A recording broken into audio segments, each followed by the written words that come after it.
बेटा राजू, मिट्टी मिट्टी नहीं खेला करते। देखो तुम्हारे कपड़े कितने गंदे हो गए। माँ, मैं मिट्टी मिट्टी नहीं खेलूंगा, लेकिन मेरे लिए खेलने के लिए खिलौने तो ला दो। ठीक है, मैं बाजार से जाकर खिलौने ला दूंगी। माँ की बात सुनकर राजू खुश हो जाता है। राजू के मम्मी पापा उसे घर पर अकेले ही छोड़कर बाजार की तरफ जाते हैं और जाते हुए राजू से कहते हैं, बेटा इधर उधर मत जाना और जंगल में उस तालाब की तरफ तो बिल्कुल भी मत जाना। ठीक है पापा, मैं घर छोड़कर कहीं नहीं जाऊंगा।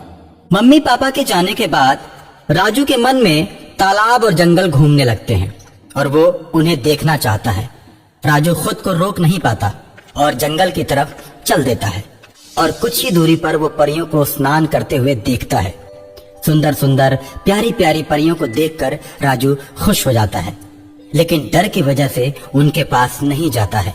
परियां पानी पानी खेलती हैं और शाम होते ही वो गायब हो जाती हैं। जाते समय परियों को ख्याल नहीं रहता, पर एक छोटी परी तालाब में छूट जाती है।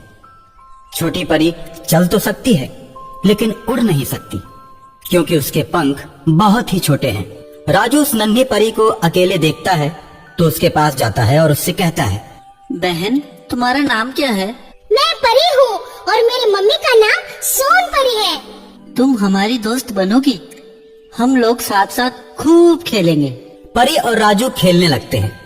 परी राजू के साथ खेलते खेलते उसके घर आ जाती है। शाम को राजू के मम्मी पापा जब राजू के साथ परी को देखते हैं तो उससे कहते हैं, राजू तूने ये क्या कर दिया? अब तो परियां क्रोध में आकर हम सबको श्राप दे देंगी। क्यों डरते हो अंकल? ऐसा कुछ भी नहीं होगा।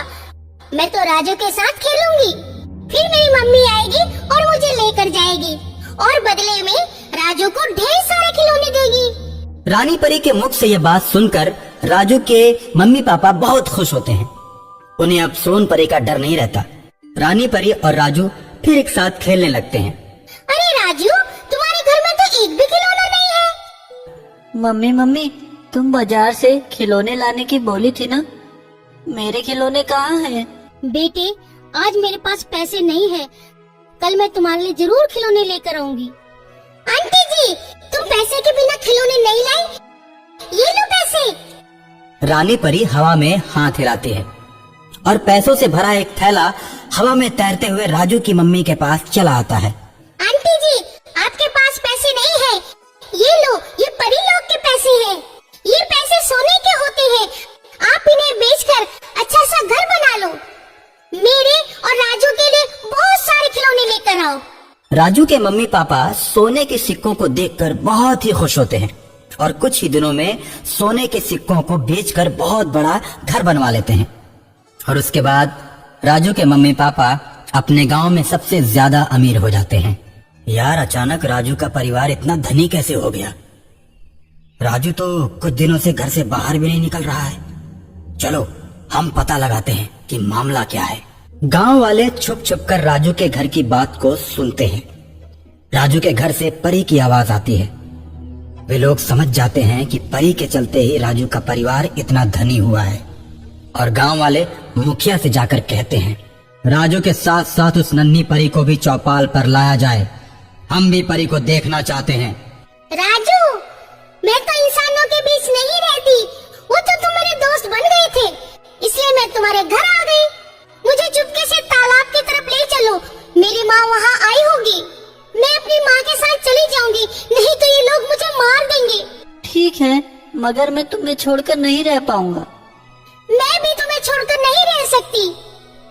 तुम जब भी बुलाओगे ना, तो मैं जहाँ भी रहूंगी चली आऊंगी। ठीक है रानी परी। राजू नन्ही परी को लेकर तालाब की तरफ जाता है। तालाब में परियां पानी पानी खेल रही होती हैं। वहीं पर जाकर राजू रानी परी को छोड़ देता है। रानी परी को छोड़कर राजू बहुत ही रोता है और भारी मन से अपने घर की तरफ चल देता है। राजू जब अपने घर आता है तो घर में मम्मी पापा को न पाकर चौपाल की तरफ जाता है। गांव वाले उसके मम्मी पापा को पेड़ से बांधकर उससे पूछते हैं, बता परी कहाँ है? हम दोनों नहीं जानते कि परी कहाँ है और वो राजू के साथ कहाँ गई हुई है। ठीक है, जब तक राजू परी को लेकर नहीं आ जाता हम लोग इंतजार करेंगे और जैसे ही वे दोनों आएंगे तुम लोगों को खोल दिया जाएगा। राजू चौपाल पर आता है और अपने मम्मी पापा को बंधा हुआ देखकर मुखिया से कहता है, प्रधान जी, आपने मेरे मम्मी पापा को क्यों बांधा है? ये तो बहुत गलत बात है। उन्होंने कौन सा अपराध किया है? क्या आपके गांव में गरीब का अमीर हो जाना अपराध माना जाता है? अरे ये तो बहुत बोलता है, इसे भी बांध दो।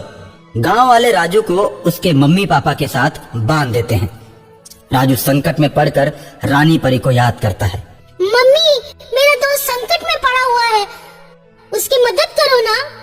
रानी परी की बात सुनकर सोन परी अपनी सहेलियों के साथ चौपाल पर आ जाती है और मुखिया सहित पूरे गांव वालों को जादुई छड़ी से बांध देती है।